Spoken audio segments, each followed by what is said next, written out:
So you want a GSXR-750. That means you've arrived at one of the strangest anomalies of the 2026 motorcycle market, because by all accounts, this motorcycle should have been discontinued a long time ago. I mean, come on, the GSXR-750 outlasted the R6? The 750 racing class in AMA Superbike ended in 2002. That was 24 years ago, probably longer than some of you have been alive. Yet Suzuki, in typical Suzuki fashion, is still happy to sell you one of these motorcycles brand new at the dealership, even though it has not been changed since 2011. But somehow, despite all of this, the Suzuki GSXR-750 is almost relevant again. By continuing to produce a motorcycle that had by most metrics fallen completely out of fashion, it has almost come back in style. 600cc Supersports are now old news, with the new next generation Supersports gravitating towards larger displacement twins and triples. So now, a 750cc sport bike making around 130 something horsepower doesn't feel like an awkward in between. It feels like it's meeting the moment, and for a lot of people, surpassing the moment, because it's so analog and it's kind of cool. So while the concept of the GSXR-750 has accidentally aged pretty well, the motorcycle itself feels very dated by comparison to other bikes. So it does beg the question, is the GSXR-750 an heirloom masterpiece, or is it just an overpriced relic, or is it a confusing combination of the two?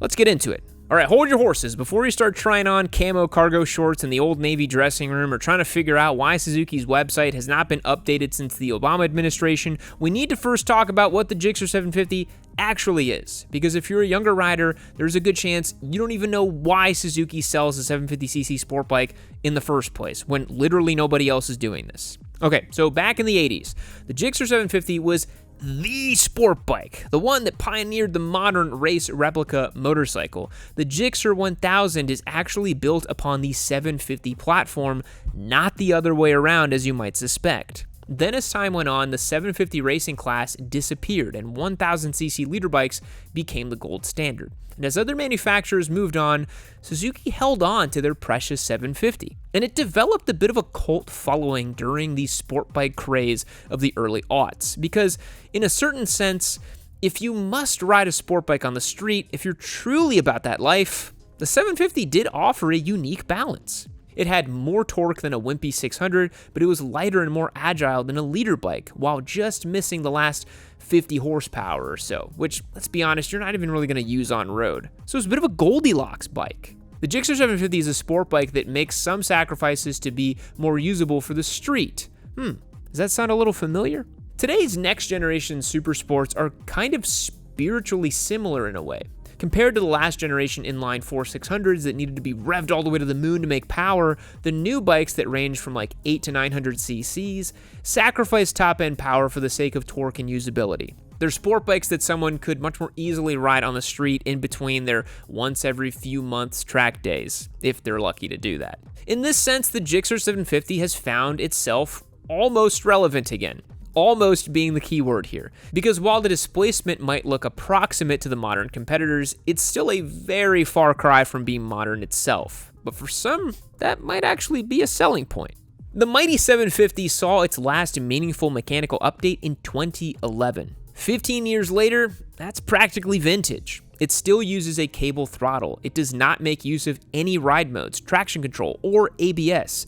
It really is as close to a Y2K era sport bike that you can buy brand new today, which is kinda cool. Without any significant updates or changes, Suzuki is able to grandfather these bikes into each model year without having to meet the stricter guidelines that bikes must adhere to today. That's why you don't see these bikes being sold in Europe anymore. Not only does it not meet Euro 5+, it couldn't even meet Euro 4. And the cost to update and modernize what is essentially an enthusiast heritage model for a very niche market can't be justified.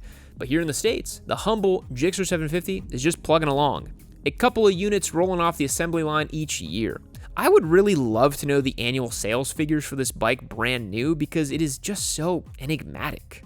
Suzuki and the rest of the Big Four keep telling us inline 4 sport bikes just are not selling these days, yet the terminally online Suzuki stands seem to think that the GSXR-750 is God's gift to motorcycling. So while the idea of the GSXR-750 feels somewhat relevant again, its execution is still incredibly dated. And regardless of whether a raw and analog sport bike experience is what you desire, there's really no way you can justify paying over $13,000 for one brand new. So in that case, you must look in the back catalog. If buying a brand new GSXR-750 makes as much sense as financing a fax machine, what year should you buy if you're actually serious about the Gixxer Squid life? The short answer is pretty simple: any 2011 plus unit that's been decently cared for. And that's one of the benefits of these long-in-the-tooth Suzuki models. Since they don't update them that frequently, there's plenty of used options to choose from that aren't really that different from a brand new one. So 2011 plus is the short answer.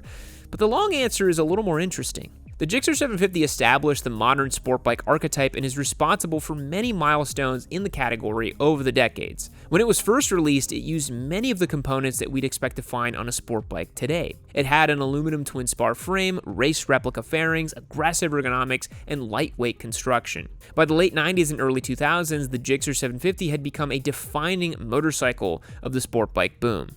Back when sport bikes were a cultural landmark, the 750 was the figurehead of the movement. But if we're talking about what bike to actually buy today, all roads lead back to a 2011 plus. This was the last major overhaul: new chassis, revised engine, weight reduction, updated styling, and of course, bold new graphics, baby. This is fundamentally the bike that Suzuki is still building today. The bikes that came pre-2011 are cool and historically significant, but they're either a museum piece or some molested trailer park project bike. Gixxers live hard lives across the board, and the 750 is in no way immune to that. As an example, I found this 2006 Gixxer 750 on Cycle Trader for $3,200. Runs good, just needs a body kit and brakes. Nope, run away. On the other hand, we have this 2017 for $9,900 that, despite the 23,000 miles on the clock, looks pretty factory fresh. But it's also kind of crazy that it hasn't depreciated that much. Maybe the seller wants a little too much for it. Or there are plenty of bikes just a few years old in the $10,000 to $12,000 range. As far as mileage goes, you don't really need to be all too concerned about it. Gixxers are pretty bulletproof as long as they're not crashed headfirst into a brick wall. But remember, in regard to pricing, your results may vary depending on where you live and how many super squids you've got driving the market price up. But here's the thing: if you're going to spend $12,000, $13,000, or even $14,000 on a motorcycle that is essentially from 2011, well, that's kind of a hard pill to swallow. There are a lot of content creators that are obsessed with gear. $3,000 camera bodies, $2,000 lens, boom mics, rack lighting. It's all a little overkill if you ask me. If you're making motorcycle content online, there's really no reason to overcomplicate it. You want to spend less time scouring forums to figure out the perfect frame rate settings and more time just getting out, filming, and making stuff. That's the #1 rule of making content. Get out there and just do it. Get started. That's why we love working with DJI. Their cameras allow you to just make awesome content right out of the box with no guesswork. Action 6 for the helmet, Mic Mini for audio, and then an Osmo 360 on your tail section. 360 cameras have completely changed the game for motorcycle content and on-the-bike reviews. No need to hire an intern to film rollers from a follow car. You don't need to beg your buddy Braden to park his CF Moto so he can film your flybys from his iPhone. The Osmo 360 allows you to DIY super cinematic and dynamic riding footage to complement your POV vlogs. It films in 360 degrees and allows you to choose your desired angles during post-production. So you don't need to worry about nailing the shot like some sort of neurotic film student. With the Osmo 360 recording on your bike, you can be sure that if something crazy went down, you caught it on video. If you want to level up your motorcycle content, check out the DJI Osmo 360 in the link below. It's become a non-negotiable piece of gear for video production here at Yami Noob. Thanks to DJI for supporting the channel. Now let's get back to the show. Let's think about what other bikes may serve a similar purpose, but perhaps would be a better use of the money. The strange thing about shopping for a Gixxer 750 in 2026 is that there really isn't another motorcycle exactly like it on the market. It has no direct competitors. Maybe that's part of the appeal. Or maybe that's indicative of the fact that everyone else has moved on to greener pastures. The most obvious comparison in many ways is the R9. The R9 is kind of the future of Japanese super sports. It uses the 890cc triple from the MT-09, makes 117 horsepower and 69 foot-pounds of torque. It's modern in ways that the Gixxer just can't even imagine, with the TFT dash, IMU-based electronics, ride modes, traction control, all the good stuff. It might not be a bleeding-edge race bike out of the box, but despite what many forum dweller supersport guys might say, the R9 is actually pretty well suited for how most people actually use their sport bikes. The spread of torque is far more usable on the street. It makes power all the way through the rev range in a very linear way. It's comfortable enough to ride on the street, and in the right hands with a few tweaks, it can do some serious damage on track. The R9 costs less than the Gixxer 2 at $12,499, which is kind of crazy to say. It's objectively a smarter decision, but if you're a dyed-in-the-wool Y2K street squid that wants an unadulterated analog bike from a bygone era, the R9 might be a little too smart for you. Then there is the Kawasaki ZX6R. Sure, this is just a 636cc engine making 127 horsepower, but it's probably the closest thing to a traditional super sport that's still being sold in a modern and updated form. Like the Gixxer, it retains the screaming inline 4 that seems to be a non-negotiable for many. And as more and more disappear from the segment, the ones that stick around do start to feel a little special. Unlike the Gixxer, the ZX6R has been brought into the modern era. It has a quick shifter, ride modes, and a TFT display and ABS. It's still down on cubes comparably, so it's going to take a little bit more revving to really wake the engine up at low speeds. The bigger engine in the GSXR-750 did really solve the minimal torque problem that plagued the 600 class. Although the ZX6 with its extra 36 cc's is really not that bad. If the 750 had updates like the 636, we probably wouldn't even need to make this comparison. The choice would be pretty clear. But if you need the true inline 4 sport bike, you're going to have to choose what's more important to you. A smaller bike that's really modern, or a bigger bike that's 15 years out of touch. The Triumph Street Triple RS is kind of an oddball comparison, but hear me out. Yes, it's not a fully fared sport bike, nor is it a 4-cylinder, but the Street Triple really has more in common with old school homologated super sports than it does with something like the R9. It has an inline triple that makes around 128 horsepower, and this engine really is quite racy. It redlines at 12,650 RPM, where an R9 redlines at just over 10,000. And it is race-derived and race-proven, which is pretty cool, being the engine supplier for Moto 2. It has awesome suspension, Brembo brakes, and modern electronics. And it has real racing chops. It competes in World Supersport as well as being the engine for the Moto 2 platform, like I said. The Street Triple has continuously evolved and been iterated on for years and years, whereas the 750 was plucked from an AMA racing event 25 years ago and then not really touched. The Triumph is objectively better in every way than a Gixxer 750, but it doesn't have a 4-cylinder or fairings, and something tells me that the person shopping for a Gixxer 750 needs those things. Nearly every competitor to the Gixxer 750 is completely modern. They're more sophisticated and cheaper too. When all the competition is objectively better, Suzuki's advantage becomes just nostalgia and purity. The novelty that comes from being the only raw, old-school analog sport bike you can still get today.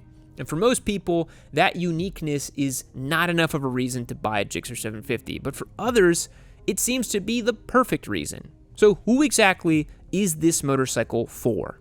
Honestly, it's really not for that many people. I mean, this is a sharp race-derived product that hasn't seen updates in 15 years. If you're looking for the best value, an R9 is probably a better deal. If you want more technology, look in any direction away from a Suzuki dealership. If you're looking for the fastest motorcycle you can get, there will be plenty of places that will let you finance a liter bike with an 18% loan. The Gixxer 750 is for someone who longs for an era of sport bikes that largely doesn't exist anymore.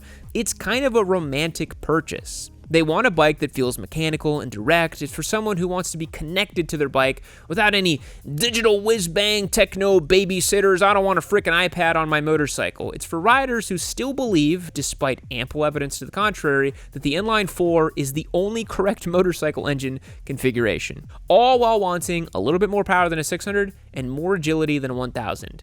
And I'll reiterate, that is a very unique individual, and it's probably why they don't sell that many of them. It's for someone who realizes that motorcycles are emotional purchases as much as they are rational ones. And as a guy who owns a dumb, analog, old-school, air-cooled bike, I kind of get it. The 750 delivers an experience that feels pretty rare in 2026 and is kind of a breath of fresh air. An inline 4 engine, a proven chassis, enough power to get you into trouble if you don't know what you're doing, and no rider aids to save you. I like it. It's kind of dangerous. That's why the Gixxer 750 fan base is so devoted. It's raw, simple, Everything you need and nothing you don't. If it didn't cost $13,500, I'd probably be more of an advocate. But as someone who thinks people should get a little bit more for their dollar when it comes to bikes, especially in our current economy, it's a hard machine to recommend. But alas, the diehard Suzuki fans out there care little what the blue-pilled Yamaha simp Yami Noob has to say. So if you want a GSXR 750, you're probably just gonna go get one anyways. Thanks for making it to the end of the video. I hope it provided you some value. What do you guys think? Is the GSXR 750 an important inclusion in the modern market, despite its clear drawbacks? Or should Suzuki finally just get with the program? I've said it for years, but I think Suzuki's kind of god-tier move here would be take the GSXR 750, update it just enough to make it modern to compete in this new next-generation super sport category, and just price it under 13 grand. Mop up shop. Done deal. Let me know in the comments down below if you own a GSXR 750, and if so, how many times have you been arrested? Thanks again for watching. I will catch you guys in the next one.